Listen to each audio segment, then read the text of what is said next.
This is a grid. That's all it is.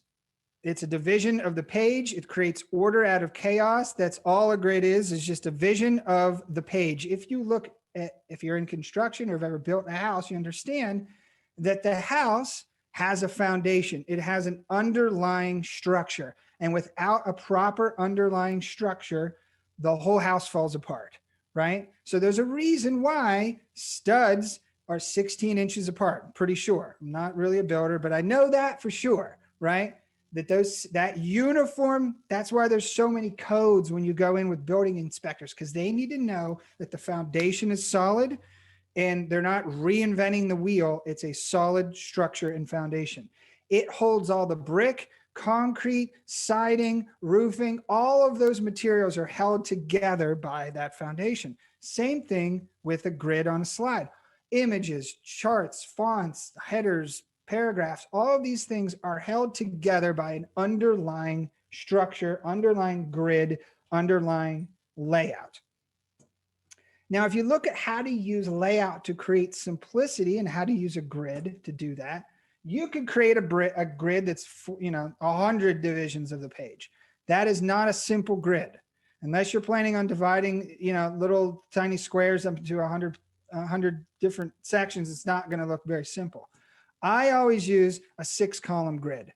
Now, you can either just draw these squares, like what I'll do in some of my templates and stuff like that, is I already have them set up. So when I start a new deck, I already have my grids here. So if I want a 5 grid here, I'll just go in and paste that. And literally I have now the alignment. So if I want to put images here, I know that when I do something like this and say, okay, I want all abstract images here and they're all in the grid.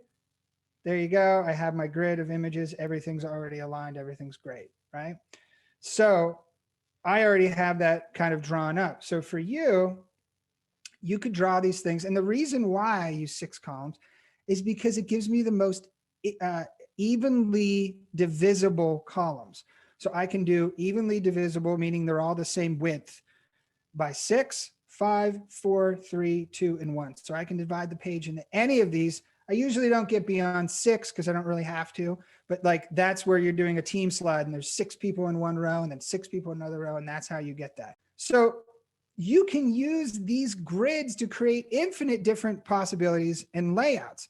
There's not too many ways. I've done so many of these. There's only so many ways you can divide up a slide.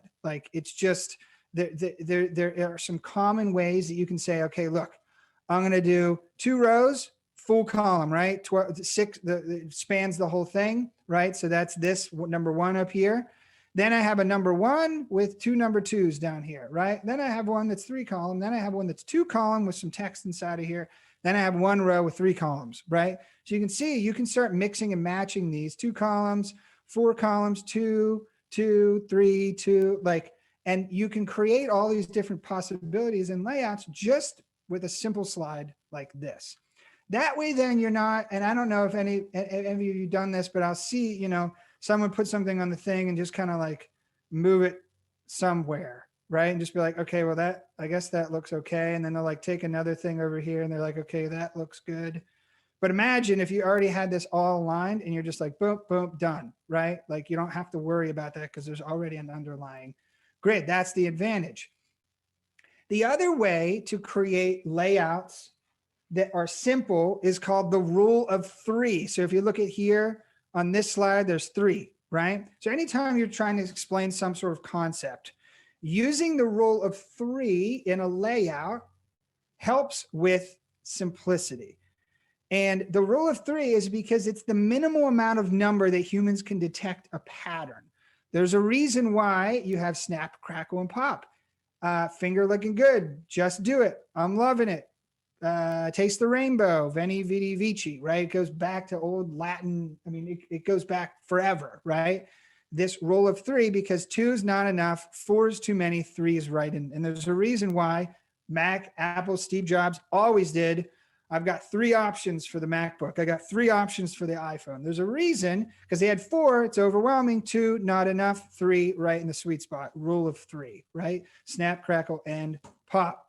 On a slide, if you're talking about your target audience, you could say Maria, Helen, Jenny, right? 3. If you had 4 there, might be too many. 3 gives you the right amount. Same, yeah, so for target audience, or you're doing a team slide or whatever, you could have those 3 in there. Use the rule of 3. It creates that simple look that you're going for.